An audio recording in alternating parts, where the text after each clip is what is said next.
Bernard Armand, bienvenue. Merci, bonjour. Député de Haute-Savoie, on est ravis de vous accueillir. On va parler économie puisque vous présidez cette commission et que ça a été la rentrée du MEDEF cette semaine. Un mot quand même de la situation politique. Une partie de la gauche donne rendez-vous le 7 septembre dans la rue pour protester contre le refus du président de nommer Lucie Castet à Matignon. Toute la gauche n'y va pas, mais une bonne partie y va et pense que c'est par la force, par la manifestation, qu'ils feront céder le président. Oui, c'est malheureusement une nouvelle preuve pour une partie de la gauche, puisque vous avez raison de préciser qu'elle se divise.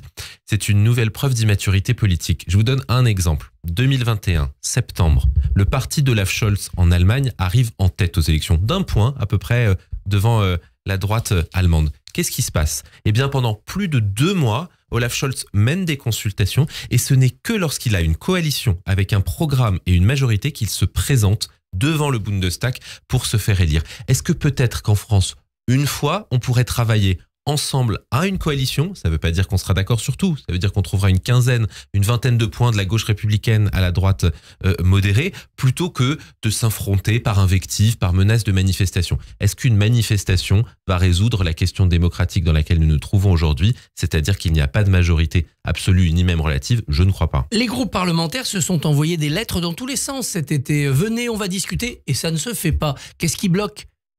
Je crois qu'il y avait ce premier temps de consultation qui a permis au président de la République, aux Français, de se rendre compte que ceux qui prétendent, et qui ont raison d'ailleurs d'être arrivés en tête aux élections, ne sont pas prêts à en assumer les responsabilités. Ils ne sont pas prêts à en assumer les responsabilités, c'est-à-dire à se tourner vers d'autres pour créer une coalition qui a une chance de gouverner le pays. Le président en a pris acte et donc il ouvre maintenant un deuxième temps.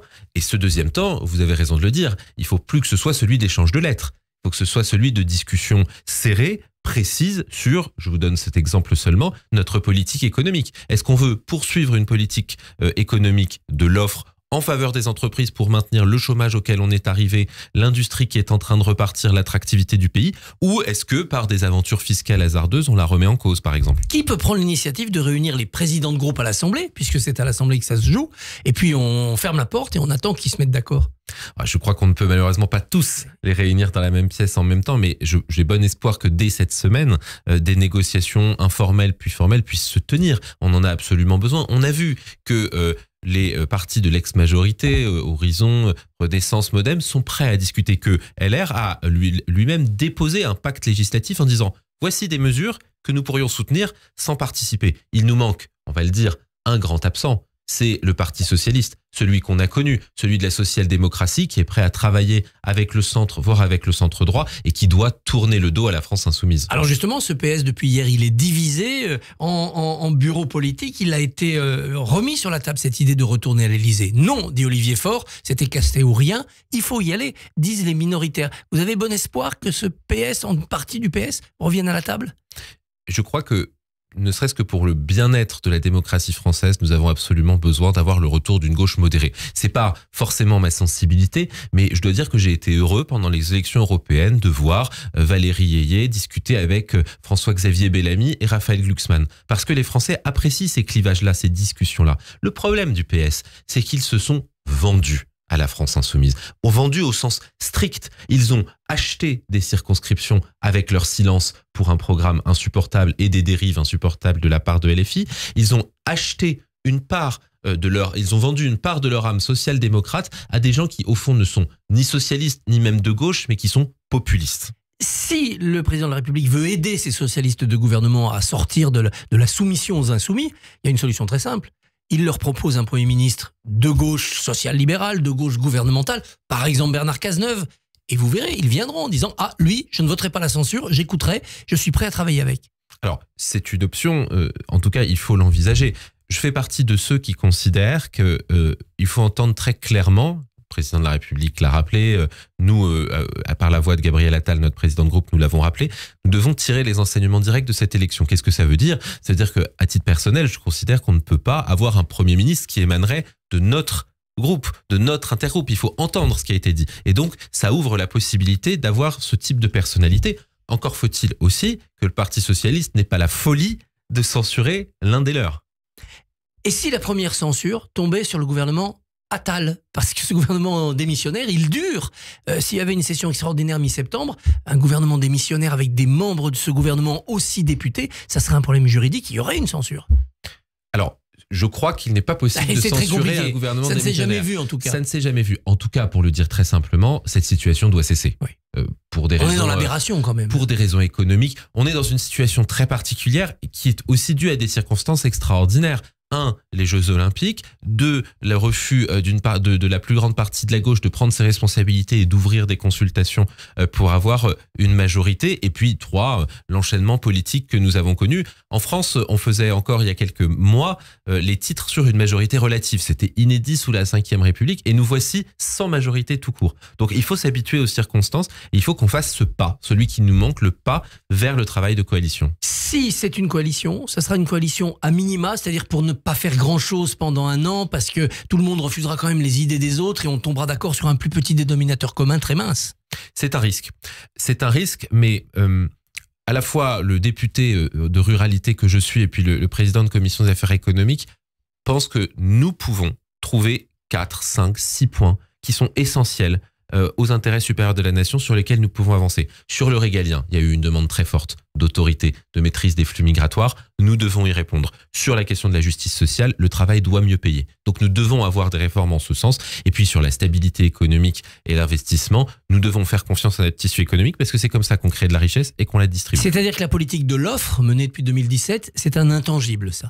En tout cas, pour les gens de ma sensibilité, pour les personnes qui considèrent que la politique de l'offre mène à la croissance et que c'est seulement la croissance qui nous permet de conserver notre modèle social et de mieux rémunérer ceux qui travaillent, ça fait partie des intangibles, ça fait partie au fond des choses qui tiendront la nation.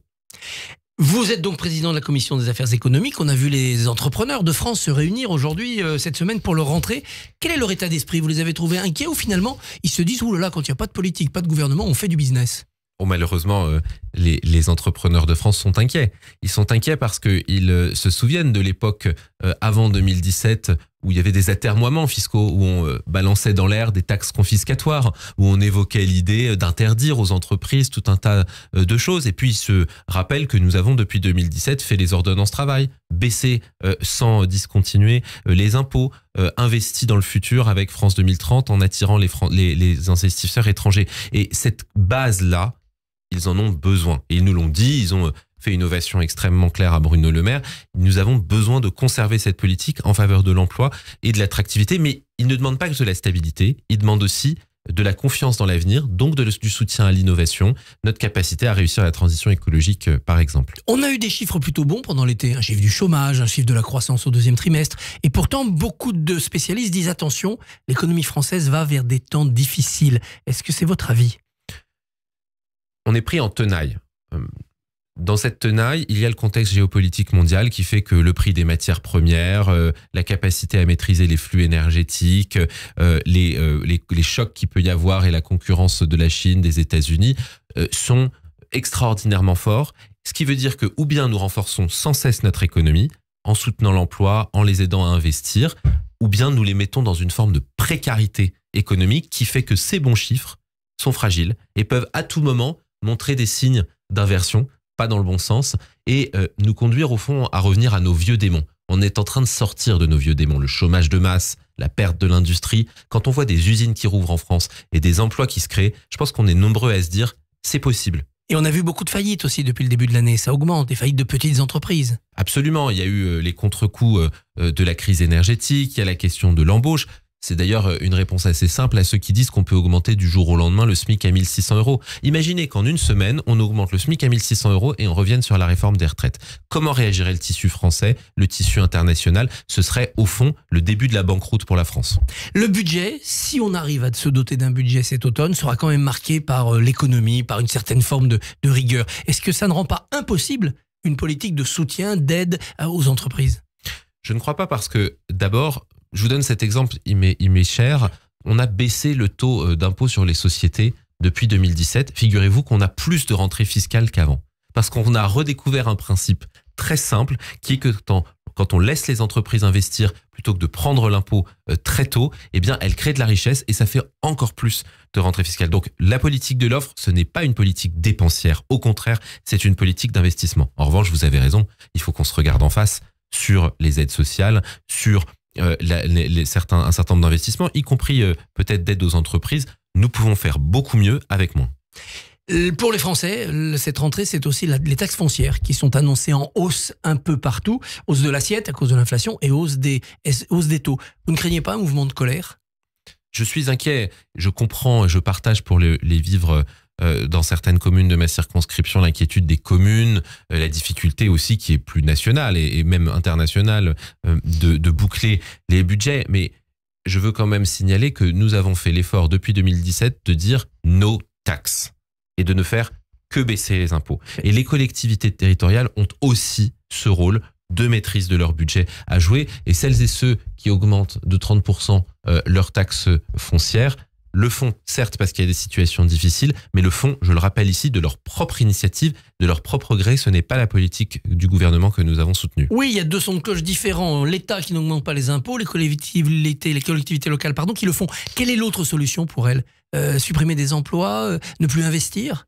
Alors, il faut absolument préserver l'investissement local. Il est pour le moment soutenu, même si on est dans un nouveau cycle d'ici la fin du mandat municipal et donc il faut porter une vigilance accrue.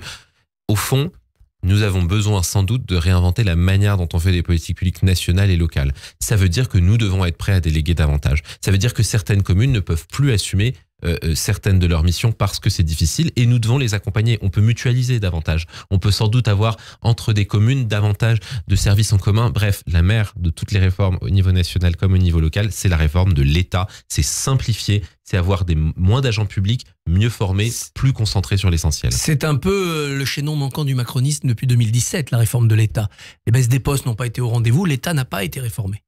C'est un domaine extrêmement difficile sur lequel nous n'avons pas eu le succès attendu. Il faut le reconnaître. C'est une autre manière de dire que oui, ça n'a pas été fait. C'est extrêmement délicat. Et puis, je rappelle quand même qu'entre-temps, nous avons vécu le Covid.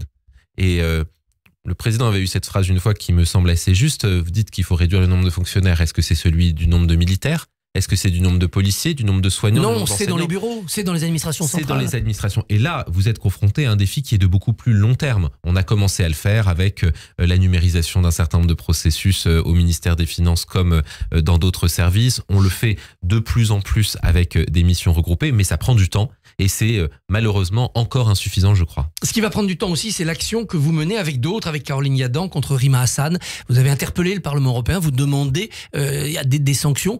Vous avez un espoir d'aboutir ? J'avais en tout cas le devoir, je crois, de me joindre à cette initiative de ma collègue Caroline Yadan, parce que en République, on ne menace pas un collègue élu. On ne menace personne d'ailleurs. Et qu'il est temps de dire stop aux agissements et aux propos insupportables de Madame Hassan qui s'est à nouveau illustré en répétant que l'ONU considérait que le Hamas n'était pas une organisation terroriste, ce qui est d'ailleurs faux.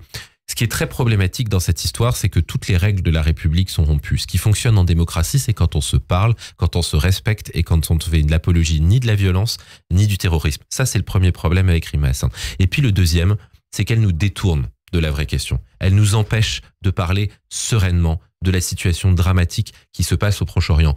Au fond, nous sommes de plus en plus pris dans une forme de tenaille entre Rima Hassan et ce qui devrait être un soutien inconditionnel à la politique de Netanyahou. Mais au fond, moi, j'ai pas envie de choisir entre les propos absurdes de Rima Hassan, les propos absurdes de LFI et un appui qui n'aurait aucune limite et aucune raison à une politique qui manifestement a atteint ses limites et qui en plus produit un drame humain. Donc ne nous laissons pas piéger par la France insoumise, condamnons-les, poursuivons-les à chaque fois qu'ils dérivent et qu'ils entretiennent un climat d'antisionisme ou d'antisémitisme en France, mais ayons cette capacité de regarder lucidement ce qui se passe au Proche-Orient aussi.